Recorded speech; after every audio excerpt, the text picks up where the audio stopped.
We do appreciate it. Pleasure, thank you. Okay, Deb. Looks like a fascinating read, Sarah, thank you. Well, this is a question that many of us wonder at one time or another. Will we age like our parents? Well, the answer to never-ending youth could be closer than you think. Joining us is one of the world leaders in anti-ageing and celebrity plastic surgeon, Dr. Vincent Giampapa. Thanks for joining us, Doctor. Nice meeting, my pleasure. Well, firstly, how important are genetics to the way that we age? Can we escape this DNA destiny, as it were? Well, you see, past medical opinion was that basically what your parents' genes were, you would be getting. The new opinion is really genes account for approximately 30% of our potential for being well or how we age. So that leaves 70% basically in our power to control our environment, our lifestyle, to really make the difference. We rely on a lot of things to stave off ageing. Creams, vitamins, healthy living all encompass it. But can we do anything to look after our DNA?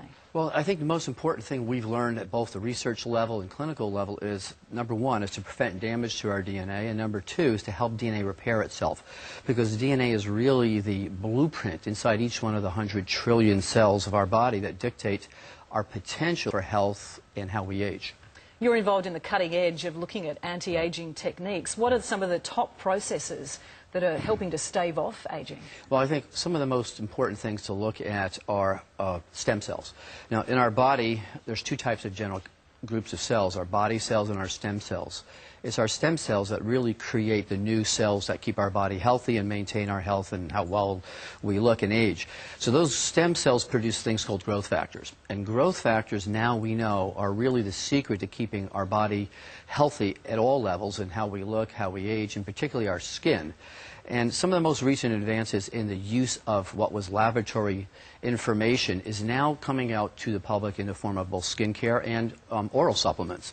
And particularly the new Luminous product line that has come out with topical skincare using growth factors that actually allow our body to help heal itself or restore itself at the level of skin wrinkles and aging itself. Sounds extraordinary. And another technique that's being explored is organ replacement. It sounds fairly extreme to prevent getting old. How does that work? Well, you know, organ replacement is a whole nother type of area where we're starting to use the potential of stem cells. Rather than replacing an organ, using these stem cells to regenerate the organ that maybe is failing, particularly our brain, our mind, our heart. Stem cells are being used in our skin, for instance. Stem cells are being used as a therapeutic mode to regrow new heart muscle, to restore your memory. And particularly on the surface of our body, the largest organ in our body is our skin. So it's being used there to help not just keep us looking young, but healthy. And finally, we were talking about cryogenics earlier. Yeah. Do you see a time where we might live, not forever, but perhaps for very extended times, and why would we want to? Well, you know, it's interesting because the cryogenics has been something we've known about for decades. In essence, we're already doing that. What we're doing now is collecting your stem cells and freezing them instead of your whole body. And so by doing that, we've frozen an essential part of you in time that can be used any time the rest of your life to maintain your health, to restore your heart, your lungs, your kidneys, your skin, cosmetically. But the real thing here is there's no need to freeze your whole body if you can store that essential component of you that is really the regenerative center of wellness and health. Interesting research. Doctor, thanks for coming in this morning. My pleasure. So, Sarah, some fascinating ways to stay young. Thanks, Deb. Well, they've become Hollywood's most